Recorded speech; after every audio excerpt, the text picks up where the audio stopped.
That's Dwayne Wade, and guys, he's talking about his game. This year he's averaging 15 points on 43% field goal shooting. He talked about, he was in that period where the game had transitioned. He came in where the two guard might have been the most athletic position in the game, where you had to attack, you had to have a mid-range game. We'll look at his numbers now. He's shooting career high in three-pointers, 38%. But, Kevin, talk a little bit about that first player we saw flash when we met Dwayne Wade coming out of school there in Milwaukee, the type of player you saw. When I saw him in Marquette, he was just a complete attack player. His mid-range game was okay, but he shot floaters. He made really tough shots. I thought, man, this guy's got good hands, because he would go in there and shoot floaters and tough jump hooks, but he could post up. In college, he went to work on that post. What I didn't know he had as much when he got in the league was his ability to beat you off the dribble. He would get by you, and he said it in that little piece. He was on the floor a lot. That dude was like a mop. His first couple of years, he was laid out every play, but he got fouled, he went to the line, and then he developed that little floater he talked about, and that saved him, because I remember thinking, there's no way this young man is going to be able to hit the floor that much, take that much contact on every play, and have a long career. 1,000 games later, look at him. Yeah. Isaiah, you've known him, I'm sure, you're from Chicago, you've seen him come up. How important was his work ethic, his environment of coming from Chicago, and then how important was it to have a guy that you battled with against so much his teams, and a guy like Pat Riley to help set his career off? I think, the way he came up and, playing in high school, how he kept developing and how he kept getting better. I mean, when you talk about a guy working on his game, adding to his game, I mean, he's had a much better pro career than he did a college career or a high school career. So the advancement of his game day in and day out. And then when you hear him talk about the knowledge that he was able to acquire in the mid-post. I mean, he talks about the mid-post now like it's a science in terms of his observation, in terms of his feel for the body, in terms of who he learned from, playing against Kobe. I mean, so you can tell that, not only was he a great player, but he also was a student of the game. And being the student of the game, what I see in Dwayne Wade in this generation, he and LeBron James, by far, have been the leaders of this generation in terms of their work ethic, in terms of the way they've handled themselves off the court, in terms of the way they've established a new kind of, a new mentality like, okay, we're going to take care of our body.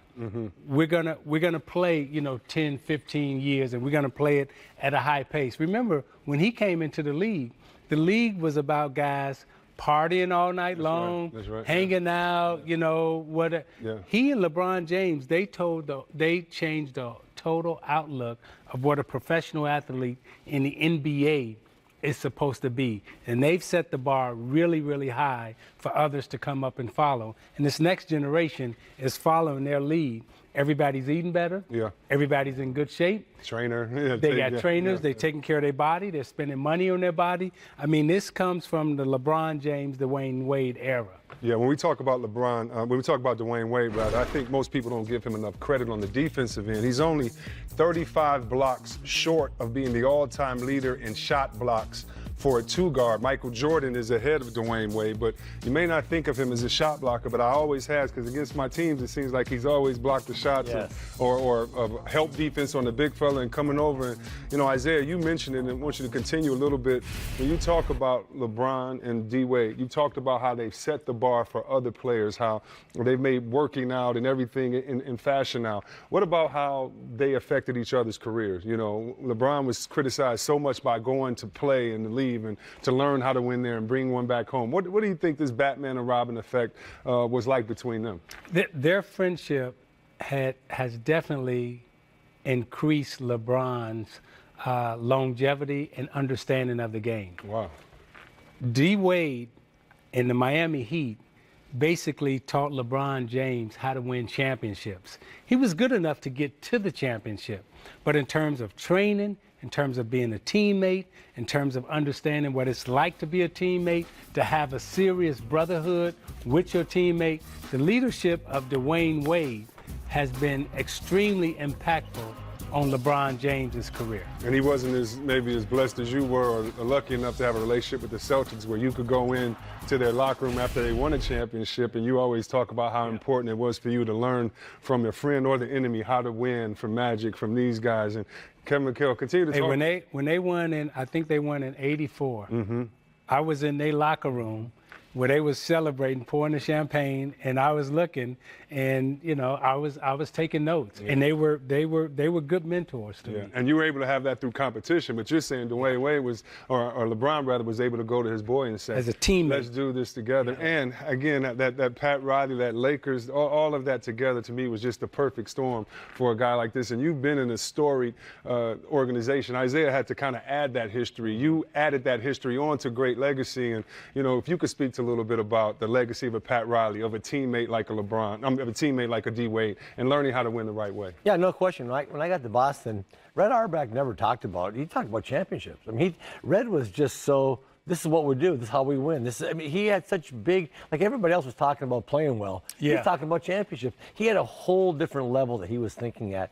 And I think when LeBron went down to Miami, he got involved with Pat Riley. But also, I think a big thing happened is that Dwayne Wade was a great player at that time, too. And when you play with other great players, man, you've got to take your ego and put that thing in check. And if they're rolling and Bosh had it going and everything, you've got to understand. Remember when he first got to Miami, they struggled for a while, those first 10, 15 games. I was thinking, I don't know, man, maybe this mix isn't going to work. But when they clicked, they really clicked. But that just is a testament to guys. I don't think really talented guys with low basketball IQs can play together, because I think that what happens is that all their talent just fights each other. That's a great Those point. guys have high IQs, and so they understand. I've always said 5 high IQ players can play any style you want, slow, fast. It doesn't matter. And those guys have really high basketball IQ, so they were able to play off each other. But it was really fun for me to watch that, to watch LeBron go down there. And when it first happened, I thought, well, this ought to be interesting. And then I watched Bosh and he and Wade and a lot of other. Remember the big shots Mike Miller hit? Do you remember the big shots that Daddy? Shane, Do you remember how they incorporated everybody Team into ball. that? Yeah. Exactly. Yeah. And that's how you win championships. I think people think like Kobe does it by himself. Hell no. Remember all the big shots Fisher hit? You have to have great. You have to, because at a certain point, I've often said at a certain point, the opposing team is tired of you. They're like, this guy's killing us. You know what? Somebody else is going to have to beat us. And those guys were smart enough and unselfish enough to let those other guys do it. So it was really fun watching that. And, what a relationship they have. Pretty cool. It's tied 15-15. Yeah. Like I said, this is bragging rights for the rest of their life. Oh, they better have a big, almost like Tiger and Phil on this